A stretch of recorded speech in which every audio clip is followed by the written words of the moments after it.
હર હર મહાદેવ. કેમ છે બધાને?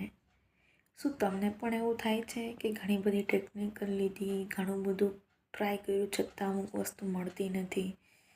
ઘણા બધા પૂજા પાઠ બધું કરો છો છતાં તમને એમ લાગે છે કે ભગવાન સાંભળતા જ નથી, તમને તમારી વસ્તુનો જવાબ મળતો જ નથી? તો આ સ્ટોરી તમારા માટે છે. અમારા એપાર્ટમેન્ટમાં હમણાં થોડાક ટાઈમ પહેલાં એક બિહારથી રહેવા આવેલા, એટલે એના સનને છે રેલવેમાં જોબ લાગી તો એ બેન અહીંયા શિફ્ટ થયા, એ સન એના મમ્મી બંને.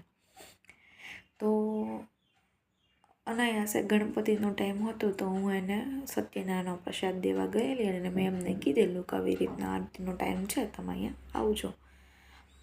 એટલે હિન્દી ભાષી છે એટલે હિન્દીમાં વાત કરી. તો બીજા દિવસથી આવવા માંડ્યા, બધી વાત કરી કે અહીંયા શંકર ભગવાનનું મંદિર છે કે કેવી રીતના શું છે. એટલે મેં એને કીધું હા આવી રીતના છે આમ તેમ. પછી એક દિવસ અમારે એવું કે અમારે એક મંદિરે જવાનું હોય સવારે, તો એક દિવસ એ નીચે ચાલતા હતા અને હું મળી. મેં કીધું ચાલો હું મંદિરે જઈ આવું, તો કે હા ઓકે. તો હું અડધા રસ્તામાં પહોંચતી કે મને એવું થયું કે આ બેન એકલા જાય તો ચાલ ને એની સાથે લઈ જાઉં. એટલે હું એને સાથે લઈને મંદિરે ગઈ. મેં કીધું જો આ મારું આવી રીતનું મંદિર છે, અમે અહીંયા દર્શન કરવા આવી છે અને બહુ મજા આવી, બહુ મસ્ત પવન હતો, બહુ સરસ નજારો હતો. એ કે મને તો બહુ ગમ્યું અહીંયા, કે હું તો અહીંયા રોજે આવીશ. મેં તો અરે વાહ ખૂબ સરસ. તો એવી રીતના એ મંદિરે જવાનું સ્ટાર્ટ થયું. પછી હું તો એક દિવસ એને લઈ ગઈ, પછી બીજા દિવસે એના સનની રજા હશે તો એના જોડે તે ગયા હતા. પણ થોડાક દિવસથી તો મારી કે મને આવવાનું મન છે, કે મારે રોજ આવવું છે. મેં કીધું કાંઈ વાંધો નહીં, તો હું તો એકલી જ જાઉં છું તો તમે મારી પાછળ બેસીને આવજો. પછી એણે મને વાત કરી, વાતમાંથી વાત નીકળી તો કે હું બિહારમાં હતી ને તો હું રોજે પૂજા પાઠ કરતી, અમારા મંદિર છે એમ.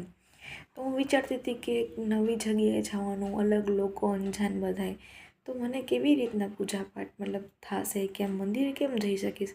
તે કે મારા દીકરાએ મને કીધું મમ્મી કે ભગવાન બધાય હોય તને મળી જશે, કીધું ચિંતા મૂક ને.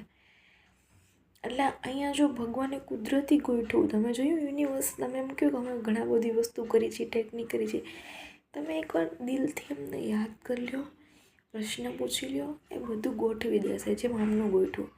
હું અજાણી, એ અજાણા, છતાં એનું મંદિરે જવાનું મારી સાથે ફિક્સ થઈ ગયું. આજે આટલા દિવસ થયા, આટલો ટાઈમ થયો, લગભગ 2 મહિના ઉપર થઈ ગયો, અમે લોકો કન્ટિન્યુ સાથે જાય છે.